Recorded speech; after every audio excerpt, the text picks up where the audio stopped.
తెలంగాణలో రాజకీయం మరోసారి వీడెక్కింది. బీఆర్ఎస్ నేతలు అధికారులను టార్గెట్ చేయడంపై కాంగ్రెస్ నేతలు బగ్గుమంటున్నారు. అధికారంలోకి వచ్చాక వడ్డీతో సహా చెల్లిస్తామనడం ఏంటని కేటీఆర్ పై ఆగ్రహం వ్యక్తం చేస్తున్నారు. అధికారం లేదన్నటువంటి ఫ్రస్ట్రేషన్ లోనే కేటీఆర్ ఇలా మాట్లాడుతున్నారని, కేటీఆర్ పై చట్టరీత్యా చర్యలు తీసుకోవాలని డిమాండ్ చేస్తా ఉన్నారు కాంగ్రెస్ నేతలు. ఓవైపు ప్రజా సమస్యలపై ప్రభుత్వాన్ని నిలదీస్తున్న బీఆర్ఎస్ పార్టీ నేతలు, మరోవైపు కార్యకర్తలు ఇబ్బంది పెడుతున్న అధికారులకు స్ట్రాంగ్ వార్నింగ్ ఇస్తున్నారు BRS party working president KTR. ఏపీలో ఏం జరుగుతుందో చూస్తున్నారని, తెలంగాణలో వచ్చేది బీఆర్ఎస్ ప్రభుత్వమేనని గుర్తు పెట్టుకోవాలని సూచిస్తున్నారు. బీఆర్ఎస్ కార్యకర్తలు ఇబ్బంది పెడితే జాగ్రత్త అంటూ హెచ్చరిస్తున్నారు. అన్యాయం చేసేవారిని విడిచిపెట్టేదే లేదంటున్నారు. ఇప్పుడు ఎవరైతే అతి చేస్తున్నారో కాంగ్రెస్ కార్యకర్తల్లాగా ఓవర్ యాక్షన్ చేస్తున్నారు. తాము అధికారంలోకి వచ్చాక వడ్డీతో సహా చెల్లిస్తామని వార్నింగ్ ఇచ్చారు కేటీఆర్. చూద్దాం, మంచిగా రాసి పెట్టుకోండి. నేను చెప్తున్నా, నేను అంత మంచోని నేను కాదు. నేను పక్కా చెప్తున్నా, ఇవాళ ఎవరెవరైతే బాగా అతి చేస్తుండ్రో, ఎవరెవరైతే కాంగ్రెస్ కార్యకర్తల్లాగా ఓవర్ యాక్షన్ చేస్తుండ్రో వాళ్ళకి నేను చెప్తున్నా, దీనికి వడ్డీతో సహా ఇచ్చే బాధ్యత నాది. ఇక కేటీఆర్ తీరుపై ఆగ్రహం వ్యక్తం చేశారు ప్రభుత్వ విప్ ఆది శ్రీనివాస్.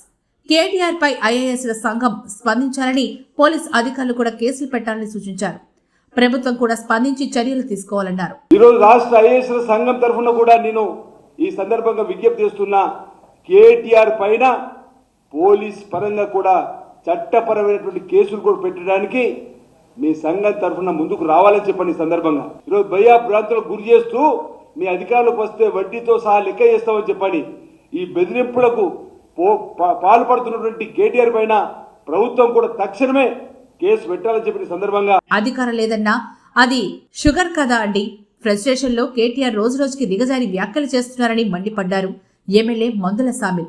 కలెక్టర్లను కాంగ్రెస్ కార్యకర్తలు అనడంపై సీరియస్ అయ్యారు.